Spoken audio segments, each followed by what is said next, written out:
Pessoal, hoje eu vou abordar aqui um exercício, vou resolver um exercício que envolve alguns conceitos interessantes, sobretudo no que diz respeito à rotação, translação, rolamento puro. Então, o exercício ele será resolvido, ou seja, a obtenção da equação do movimento será com respeito à coordenada θ. Bom, este é o sisteminha em questão, que consiste de um disco azul, né, que está apoiado no piso horizontal e ele vai rolar sem deslizamento, ou seja, vai ser um rolamento puro. Tem a mola GB ancorada na parede acoplada a R/2 do centro do disco, e uma outra mola na periferia do disco está acoplada a uma polia menor, né? E as duas molas elas têm rigidez K. Bom, temos algumas hipóteses aqui, né? A primeira é que essa haste que comunica o movimento à polia menor, a haste CD, ela é rígida e tem massa negligenciável, ou seja, você não vai considerar. A segunda é que essa polia menor também tem massa negligenciável, não tem inércia. E a terceira, que eu já adiantei, que o rolamento ocorre sem deslizamento, isso é muito importante. Bom, uma coisa que eu sugiro que é muito importante em qualquer exercício é você dar nome a todos os pontos notáveis do seu problema. As ancoragens, as conexões, os pontos de contato. Tem que pôr nome para facilitar a vida. Seja quais forem, não precisa ser nessa ordem aqui, mas tem que colocar nome para facilitar. Bom, então para resolver esse exercício aqui, como usando mecânica newtoniana, eu vou chutar aqui, eu vou atribuir um sentido de rotação para esse sistema, né? Então eu vou assumir que quem é o meu motor, entre aspas, né? Ou seja, quem está iniciando o movimento é a minha polia, meu disco azul aqui, né? Cuja coordenada é θ, então ele está rolando no sentido anti-horário. E a coordenada x aqui, ela está medindo a posição do centro desse disco, ou seja, está medindo o deslocamento de C. Bom, então, evoluindo um pouco mais, aqui eu criei um GIF animado para a gente entender melhor como é que esse sistema funciona. Isso é muito importante, né? Às vezes a gente não tem aquela visão, aquela abstração suficiente para tirar esse tipo de informação, mas é importante a gente tentar exercitar a imaginação e para a gente perceber como funciona o sistema. Então ele funciona dessa forma aí, né? Como ele é um sistema vibratório, ele oscila em torno da posição de equilíbrio e tem essa cara aí que está sendo apresentada.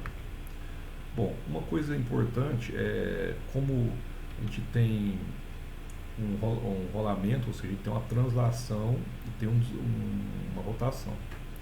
Então só que tem um vínculo cinemático, o sistema tem um grau de liberdade só, apesar de ter essa característica, ele tem um grau de liberdade só. Então tem uma coordenada que vincula a outra. Então como é que é? Esse x igual a rθ, onde o R é o raio do disco, é o deslocamento do ponto C, ou seja, do centro do disco aqui, ó. Se o deslocamento é dado dessa forma, a aceleração, né, em função do tempo, na variável θ, é x 2 pontos, r θ 2 pontos. Isso é muito importante, conhecer os vínculos cinemáticos. Então, mecânica newtoniana é inevitável a confecção, né, a construção do diagrama de corpo livre. Então, eu sempre sugiro respeitar o máximo possível o layout do meu sistema, né? Então eu respeitei aqui, só coloquei tipo uma marca d'água para facilitar. Então eu já falei, né? Eu assumi que ele está girando no sentido anti-horário.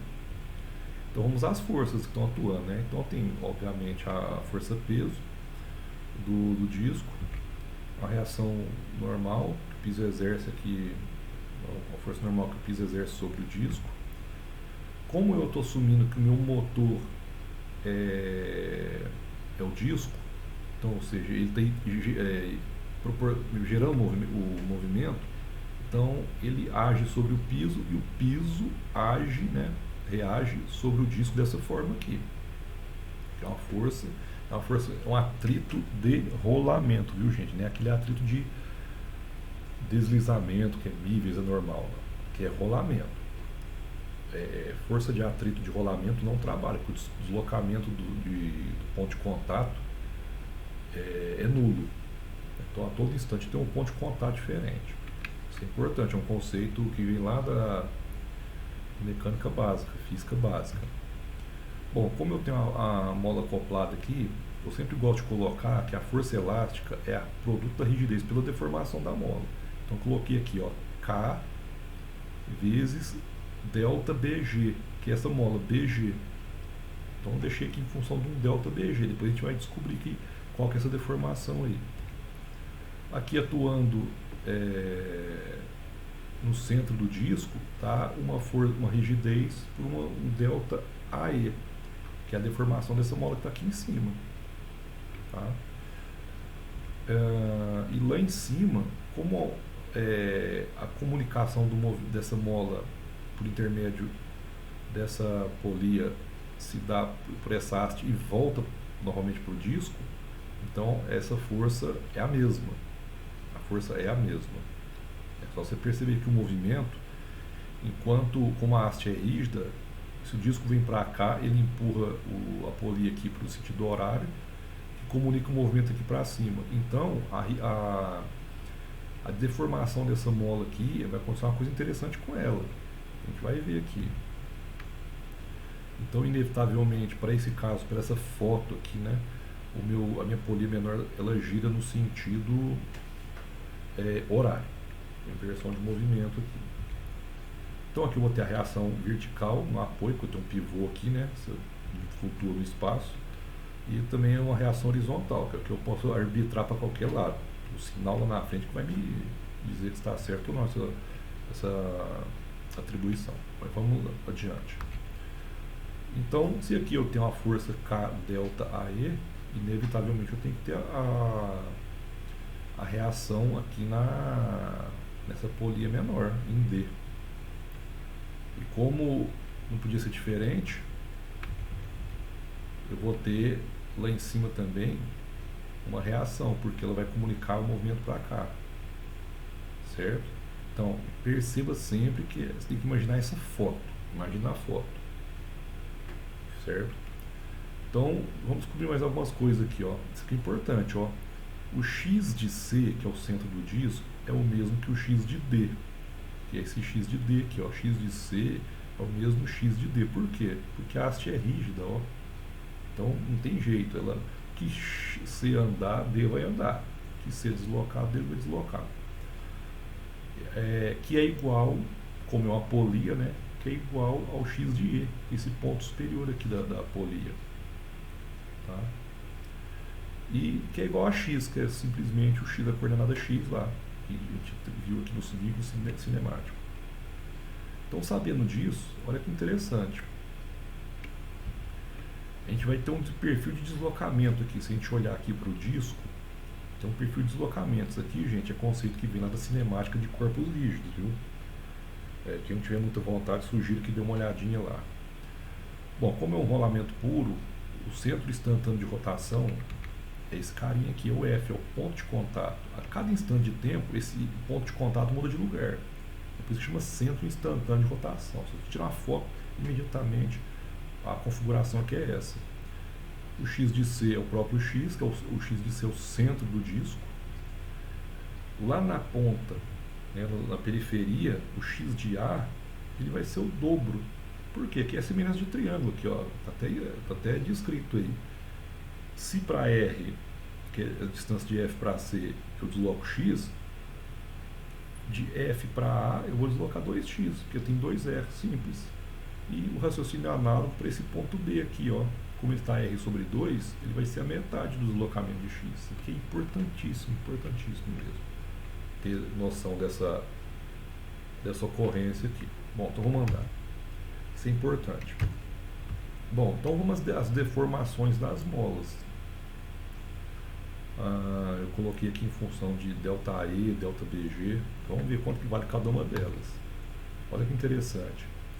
A deformação AE, olha só, a deformação AE vai ser o X de A o x de A ele deslocou daqui para cá, ó. O meu A deslocou daqui para cá, ou seja, da direita para a esquerda, né? Então, e o meu x de E foi o contrário, ele deslocou da esquerda para a direita. Então, a deformação dessa mola, ela esticou para a esquerda em A, esticou para a direita em E. Então, se eu desloquei em A 2x e em E eu desloquei x, a minha deformação total vai ser xa mais xe. Olha que interessante, vai ficar 2x mais x. Então a deformação total da minha mola AE é 3x. Importante saber disso aí.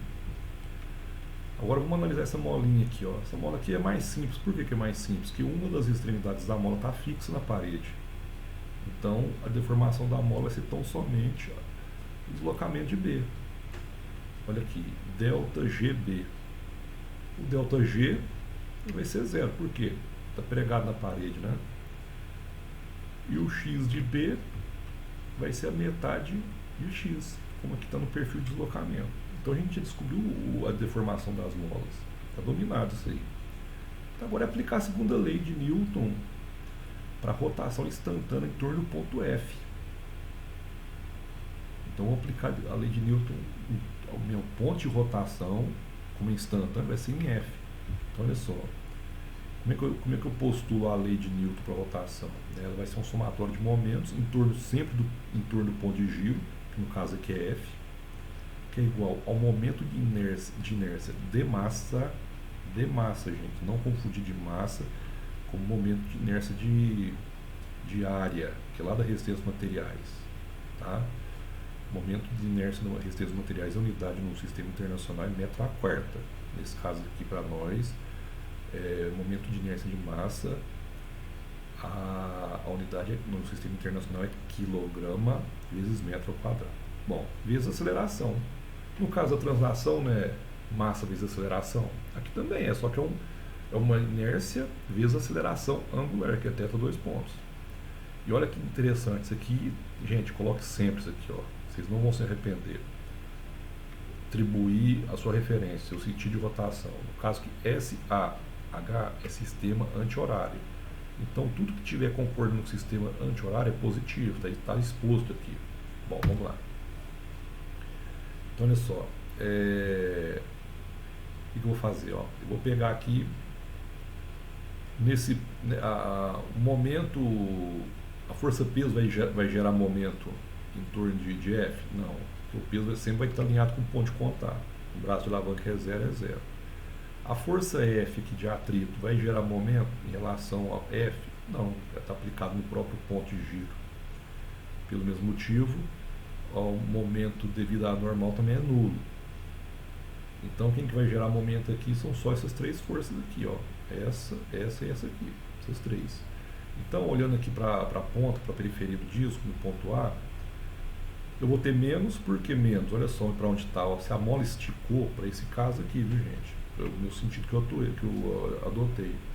Se a mola esticou, ela vai tentar trazer de volta, porque força elástica é força restauradora, então ela contraria o movimento. Então eu vou ter aqui K delta E. Então é menos porque discorda da minha referência. Vezes delta E, não esquecer, gente, ó. Vezes o braço de alavanca. O braço de alavanca com respeito a F é 2 R's, né? R aqui mais R. Para outra força aqui, ó, atuando em C, eu vou ter menos também, porque contraria, KE, K delta E, vezes R, braço de alavanca. Então é só o R, porque é de F até o C. E por fim, essa mola que está mais baixa aqui, ó, na posição mais baixa, menos, também porque contraria, K delta GF, que a gente viu aqui atrás, vezes o braço de alavanca, que está meio de R. Não esquecer, você quer fonte de erro comum, esquecer de multiplicar o braço de alavanca, que é igual a JF, que é o momento de inércia de massa em relação ao ponto de giro F. Evoluindo aqui, então simplesmente eu substituí os deltas aqui, a gente achou aqui, eu só fiz isso aqui. Substituir e vai ter um desenvolvimento aqui, né? Então, se a gente considera o vínculo cinemático e o perfil de deslocamento que a gente tratou aqui, aqui nada mais fiz que repetir. A gente desenvolve, distribui aqui. Vocês estão vendo aqui que está na variável θ. Então, só distribuir e eu cheguei a essa conclusão aqui, ó, esse resultado. Que a equação do movimento ela vai ser JF, θ 2 pontos, mais 37 sobre 4, KR ao quadrado θ. Só que aqui está faltando eu calcular quem que é o JF. No caso aqui o JF, a única coisa que tem massa aqui, inércia, é esse disco azul aqui.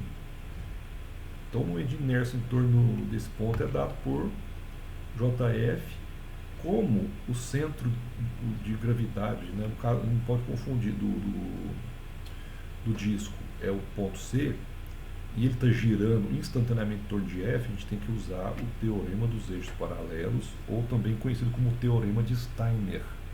Tá? Então, a gente aplica o teorema dos eixos paralelos em torno de F, então o J em relação ao CG do disco, mais o termo de transferência de inércia, que é a própria massa do disco, vezes a distância que separa o ponto de giro ao CG, como está escrito aqui. Então, fazendo a continha, desenvolvendo, eu chego que o momento de inércia em torno do ponto de contato, F, é 3 meses de mr ao quadrado. Então, é só eu substituir esse JF aqui em cima. Eu vou finalizar a minha equação. Aqui eu poderia ter parado aqui já, ó. Poderia ter parado aqui. Desenvolve um pouquinho mais e fica essa fórmula aí. O que foi feito aqui, né? Multipliquei por 4 os dois membros aqui, né? Como um lado é zero, então ficou com essa forma. Aqui a gente finaliza a equação do movimento. Aí fica de exercício para vocês, como é que eu faço para achar aqui a frequência natural? É simples, né? Eu pego e divido a rigidez equivalente, que é tudo que acompanha o θ, pela massa equivalente, que é tudo que acompanha a aceleração. Então dá raiz quadrada de 37K sobre 6M. Tá? Então é isso, pessoal. Espero que tenha sido valoroso e útil para vocês essa resolução. Eu vou resolver esse mesmo exercício numa próxima oportunidade, utilizando a superposição da rotação mais a translação do disco azul.